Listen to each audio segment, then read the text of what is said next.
এটা ছিল নাইফামনির প্রথম দিন স্কুলের ভিডিও। মেয়ে আমার স্কুলে যাচ্ছে, সকাল সকাল ওকে রেডি করে দিয়েছি।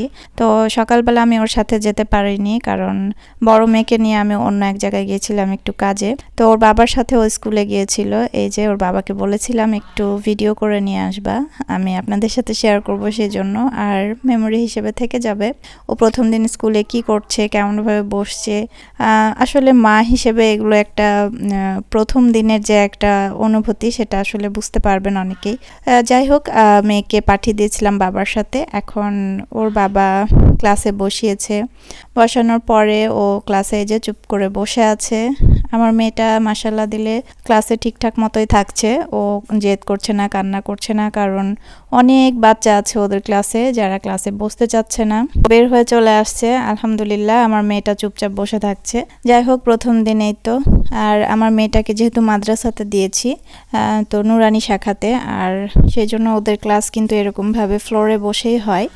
তো যাই হোক, ক্লাস শেষে আমি আর নাবা ততক্ষণে চলে এসেছি, ওর ক্লাস শেষ হয়ে গেছে। তারপরেই যে খেলনাগুলো দেখেছে, এখন খেলনাগুলো নিয়ে তার খেলা লাগবে। তো নাবামণিকে নিয়ে আমি তো এক জায়গায় গেছিলাম, ওখান থেকে আসার পরে এই যে আমরা দেখছি যে নাইফামনির ছুটি হয়ে গেছে। তো নাবামণিকেও একটু ওর বাবা নিয়ে গেল খেলানোর জন্য। দুজন মিলে খেলছে। খুব ভালো একটা দিন পার করেছি আমরা, আলহামদুলিল্লাহ। তো সবাই আমার মেয়েটার জন্য দোয়া করবেন, ও যেন ওর এই মানে লেখাপড়ার এই জার্নিটা ওর যেন ভালো হয়, ও যেন ঠিকঠাক মতো সব কিছু শিখতে পারে। আর আমি যেহেতু মেয়েটাকে মাদ্রাসাতে দিয়েছি, যার জন্য ওদের পড়ার ধরনটা একটু আলাদা হবেই সাধারণ স্কুলের থেকে। যাই হোক, আমি ওকে আলিয়া মাদ্রাসায় ভর্তি করেছি। আর এই যে ওদের স্কুল থেকে মাদ্রাসা থেকে স্কুল বলে বলে আসলে অভ্যাস হয়ে গেছে, যার জন্য স্কুল বের হয়ে যাচ্ছে। যাই হোক, ওদের মাদ্রাসা থেকে প্রথম দিনে এগুলো দিয়েছে, সিলেট দিয়েছে হাতের লেখা শেখানোর জন্য, ডাস্টার সিলেটের সাথে দিয়েছে, পেন্সিল, রাবার, একটা পেন দিয়েছে, আর 2 সেট খাতা দিয়েছে।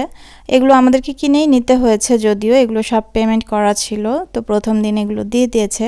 তো আর বাদ বাকি আছে শুধু বইগুলো আমাদের একটু নিতে লেট হয়ে গেছে, বইগুলো শেষ হয়ে গেছে, আবার অর্ডার দেওয়া হয়েছে।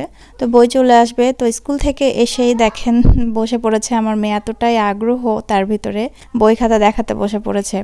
আর মানে ওদেরকে নিয়ে আসার পথে, ছুটির পথে আমি হচ্ছে একটু বেস্ট বাই ঢুকেছিলাম, কারণ ওদের জন্য একটু টিফিন বক্স, তারপরে মামপট, এগুলো নেওয়ার দরকার ছিল। নাইফামনির জন্য তো দরকার ছিলই, কারণ ওর প্রথম দিন।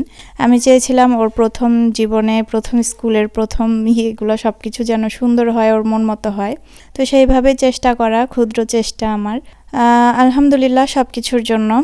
আপনারা সবাই দোয়া করবেন আমার মেয়েটার জন্য। আর এই যে বক্সগুলো খোলা নিয়ে 2 বোন মিলে কাড়াকাড়ি লাগিয়েছে। আর নাইফামনি তো নাইফামনির কোনো জিনিসে হাত দিতেই দিচ্ছে না, ও নিজেই করবে সব কিছু, এতটাই এক্সাইটেড সে। যাই হোক, এই যে বক্স নিয়েছি নাইফামনির জন্য, এই বক্সটা নিয়েছি। ওরটা পিঙ্ক কালারের, কারণ ও হচ্ছে পিঙ্কিশ টাইপের জিনিসগুলো একটু বেশি পছন্দ করে ইদানিং। যাই হোক, ওর কিন্তু ইয়েলো কালারটা বেশি পছন্দ, ইদানিং পিঙ্কিশটা পছন্দ করে, এটাই হলো কথা। আর এই যে নাবামনির জন্য একটা বক্স নিয়ে নিয়েছি, নাবামনিরটাতেও স্টিলের বক্স আছে ভিতরে। আর মূলত এই জন্য এই বক্সগুলো নেওয়া, যে খাবার ভালো থাকবে। প্লাস্টিকের বক্সে আসলে খাবার দেওয়া ঠিক না বাচ্চাদেরকে। তো এগুলো নিয়ে আসলাম আসার পথে। এই ছিল আজকের ভিডিওতে নাইফামনির প্রথম স্কুল, তার জন্য কি কি কেনাকাটা করলাম এগুলোই। তো সবাই ভালো থাকবেন, আমার মেয়েদের জন্য দোয়া করবেন। আল্লাহ হাফেজ, আসসালামু আলাইকুম।